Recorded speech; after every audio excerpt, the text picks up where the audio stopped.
Okay, welcome back to the ME273 autograder user documentation. In this video, we'll walk through actually doing some original grading.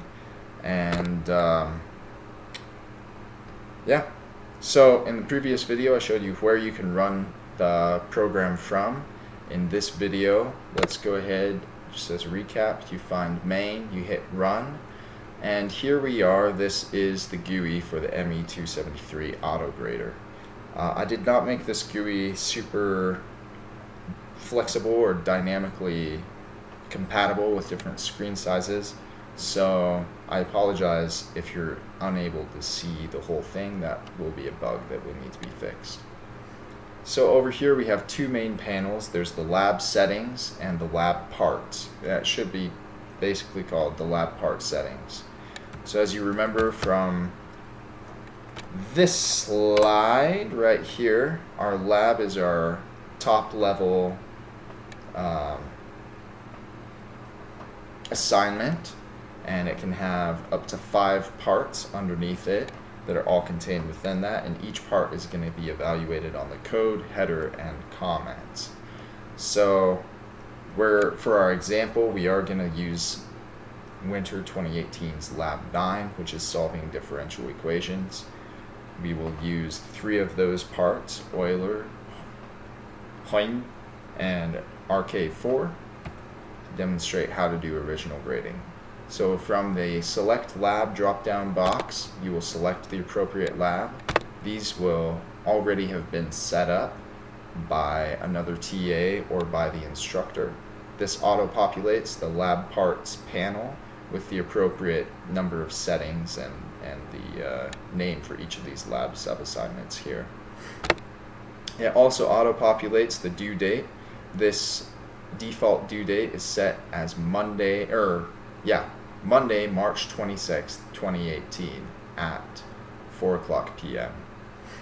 Pseudo date just means what does the program think that now, quote unquote, actually is. Pseudo date can be set. We can fool the program basically into thinking that it's running at a different date and time than it actually is, so that we can see how it behaves in the past closer to the due date, or we can see how it behaves in the future if we're experimenting on some student submissions. The default is that it's set for now, and that's what we'll leave it as. Select new student roster is in case students have added or dropped the class and you want to update the roster. That's a more advanced feature that's pretty self-explanatory, but we don't need to do anything with that right now. And then these are the grading options. If you'll recall from the PowerPoint, we have original grading, resubmission grading. I'll talk about manual here in a minute. So for the first week before the due date, this is the full credit period or original grading, and students get full credit for anything that they turn in during that period. Resubmission period, they can receive up to 80%. Right now, we're just going to demonstrate original grading. So notice if I hit grade, it tells me that there must be a submissions directory for lab subassignment Euler, or the boxed none must be checked. So over here for Euler, we see that submissions folder, we need some student submissions. So let's go get some student submissions for this. So I'm using Google Chrome. I like to open in incognito mode to log into the ME273 Google account so that it's not messing with my own account. ME273 BYU, you should have received the password.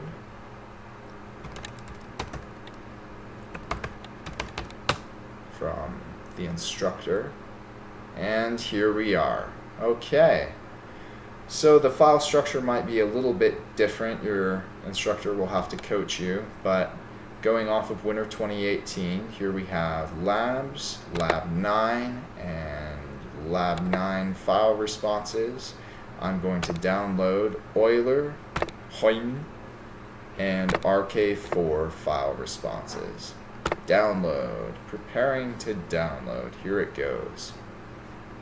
So I'm going to unzip these into just the directory where they are, out of where they are, and then we'll go back to the autograder program and select them. Alright, so you can see this now shows up here. Let's extract here.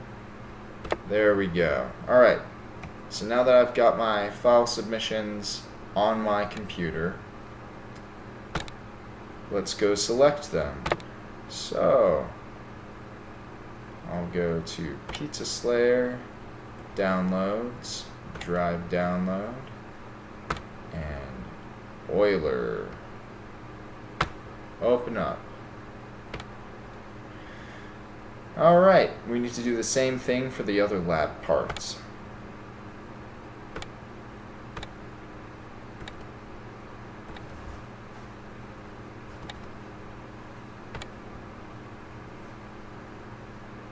Notice that, oh, never mind.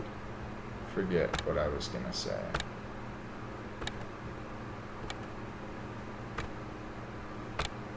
Alright, so now we have downloaded we have downloaded the files, we've selected, we've shown the autograder where those files can be found, and we are ready to grade. So let's hit grade.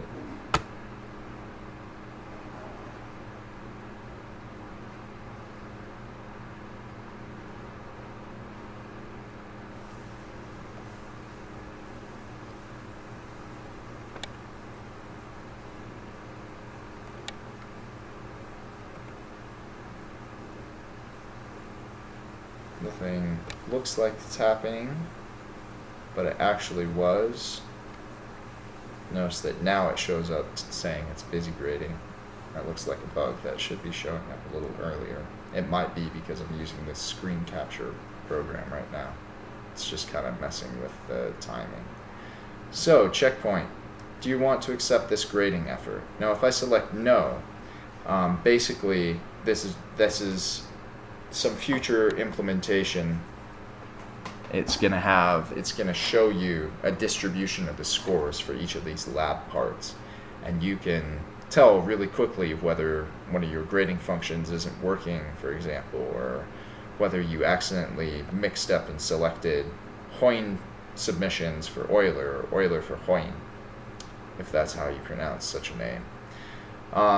So if you select no, it's just going to forget that you even hit grade and nothing will happen. We will select yes. Alright, now it's going to ask, have you uploaded grades to Learning Suite? So what just happened when you selected yes is it wrote out a file, and this file is going to be super important. Let's go to, you're going to want to navigate to where the ME autograder program is. Notice that here we've got our autograder core. Here we have a new folder that was just created called Graded Labs. So let's go ahead and open up Graded Labs. Lab 9 graded. Oh, that's what we're doing. ME273 lab feedback. Perfect. So what it just did is it wrote out this file, ME273 lab feedback, just now. Now this file is very important because this file, please don't lie to the autograder is what I'm trying to get to. If you say, have you uploaded grades to Learning Suite, notice that it will just keep asking you until you tell it yes, because this file right here contains the necessary codes for you to be able to send out feedback to the students. I'm going to open up this file right now so you can see a little bit what it has. So it shows the course ID, which is a 4-digit code for each student, last name, first name, section number, and the score, and this right here, the feedback flag. Now the feedback flag basically just says whether this student has any feedback that Google should send out. 1 means yes, 0 means there hasn't been any feedback generated for the student ever, and 2 means that feedback has been sent out for this student. So right now, they're all flipped to a 1. So before we hit yes, we're going to go ahead and take this and upload it to Learning Suite. Now I can't show you that action right there because I no longer have access to Learning Suite as a TA. But there's a really easy way to upload these scores to Learning Suite. And I'll write in some of that documentation for you to go over later. So let's say that we've gone to Learning Suite, we've signed in,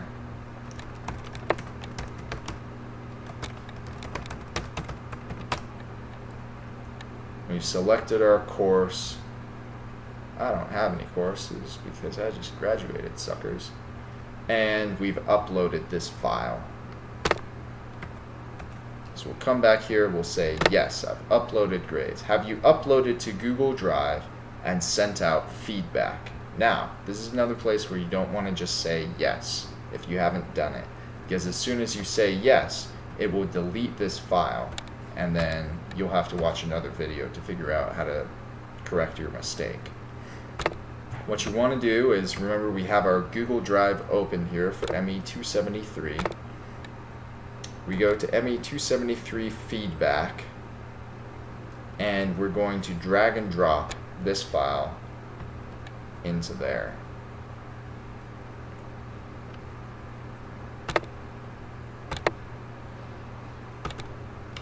To send out feedback, you'll open up the autograder feedback, and there's two, notice over here, there's two files.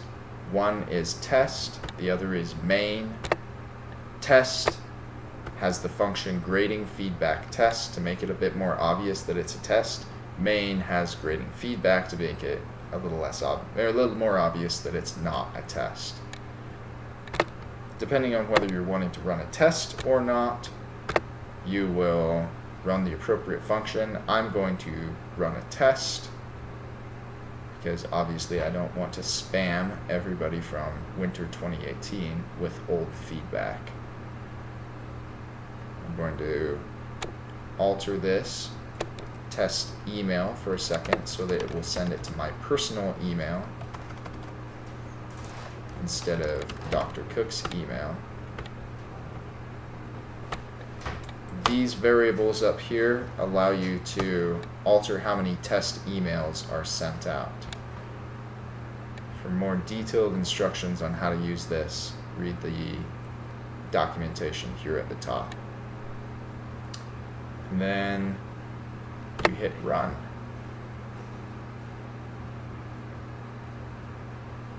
Notice that here it's sending my personal, this is a pop-up from my personal email telling me all these feedback emails I'm receiving. So what this is doing is it's taking this and it's taking this that CSV that you saw and sending out to each student a personalized email that breaks down their score and explains what they did right, what they did wrong, mostly what they did wrong. If they did right stuff, it's got generic comments there. Okay. Of course, you're not going to run test. Ultimately, you're going to run main. That will send out feedback to everybody. Notice that now when I look, that CSV that I uploaded no longer exists. And that's because we want to delete that to get rid of them. This is a experimental file that Dr. Cook's daughter is working on. But yeah, so you really only have one shot to upload that and get it right. Have you uploaded to Google Drive and sent out the feedback? Yes. All right. Notice it now says Lab 9 grading is complete. Notice that in my File Explorer, it deleted that file, and now it's got Lab 9 graded current. If we go into this, it's got Lab 9 graded, and it has the date on which it was graded. All right. So you've just completed your first original grading. Congratulations. In the next video, we're going to take a break right now, and in the next video, I'm going to talk a little bit more about these files that have been generated. There's some useful terminology for them that comes in handy to understand. And we'll go from there. Thank you very much.